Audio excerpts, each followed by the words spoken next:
പാതിവില തട്ടിപ്പും പതിവ് പോലെ ആവിയാകും. പകുതി വിലയ്ക്ക് ഗൃഹോപകരണങ്ങളും സ്കൂട്ടറും നൽകുമെന്ന വാഗ്ദാനത്തിൽ ആയിരക്കണക്കിന് മണ്ടന്മാർ വീണ പുതിയ പാതിവില തട്ടിപ്പിലും നഷ്ടപ്പെട്ടത് ഏതാണ്ട് 3000 കോടിയിലധികം രൂപയാണെന്നാണ് പ്രാഥമിക കണക്കുകൾ. ഇതും തേക്ക്, ആട്, മാഞ്ചിയം, ലിസ്, ടോട്ടൽ ഫോർ യു, പിയർലെസ് പോലെയുള്ള സാമ്പത്തിക തട്ടിപ്പുകൾ പോലെ ആവിയായി പോകും എന്ന് ഏതാണ്ട് ഉറപ്പായി. കാരണം തട്ടിപ്പുകളുടെ സൂത്രധാരൻ അനന്തകൃഷ്ണൻ വളരെ ബുദ്ധിപരമായാണ് കളിച്ചിരിക്കുന്നത്. സംസ്ഥാനത്തെ എല്ലാ പ്രധാന പാർട്ടികളുടെയും നേതാക്കന്മാർക്കും പ്രമുഖ ഉദ്യോഗസ്ഥന്മാർക്കും കോടികൾ കൈക്കൂലിയായും സ്പോൺസർഷിപ്പായും ഇലക്ഷൻ ഫണ്ട് എന്ന പേരിലും നൽകിയിട്ടുണ്ട്. അതുകൊണ്ടാണ് ആർക്കും ഈ കേസിൽ വലിയ ആവശ്യമൊന്നും ഇപ്പോൾ കാണാത്തത്.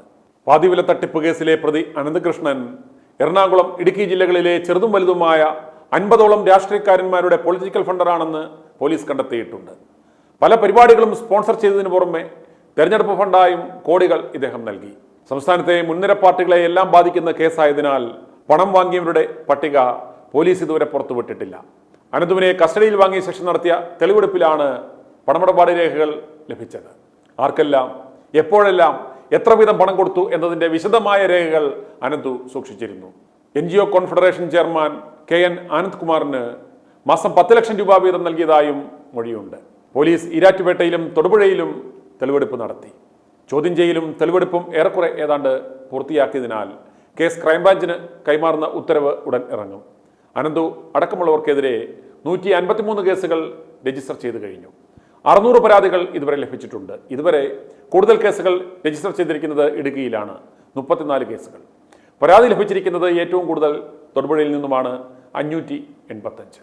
തട്ടിപ്പിനിരയായവരിൽ പലരും ഇപ്പോഴും ഇതൊരു തട്ടിപ്പായിരുന്നു എന്ന് അറിഞ്ഞിട്ടില്ല. അതുകൊണ്ട് തന്നെ ഇനിയും പരാതികൾ ഉയരുവാൻ സാധ്യതയുണ്ട്. പോലീസ് ഉദ്യോഗസ്ഥർക്കടക്കം പണം നൽകിയതിന്റെ രേഖകളും അനന്തു പോലീസിന് കൈമാറി.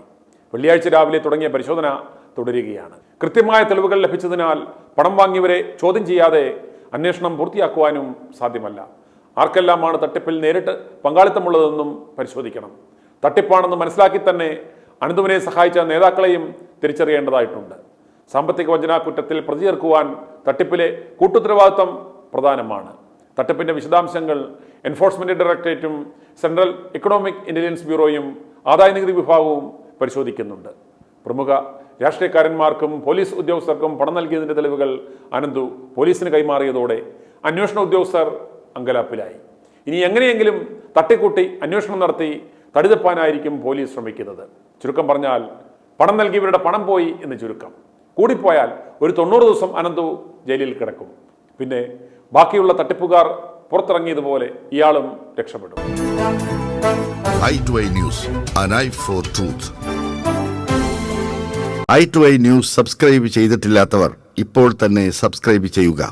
നോട്ടിഫിക്കേഷൻ ലഭിക്കുവാൻ ബെൽ ബട്ടണും അമർത്തുക.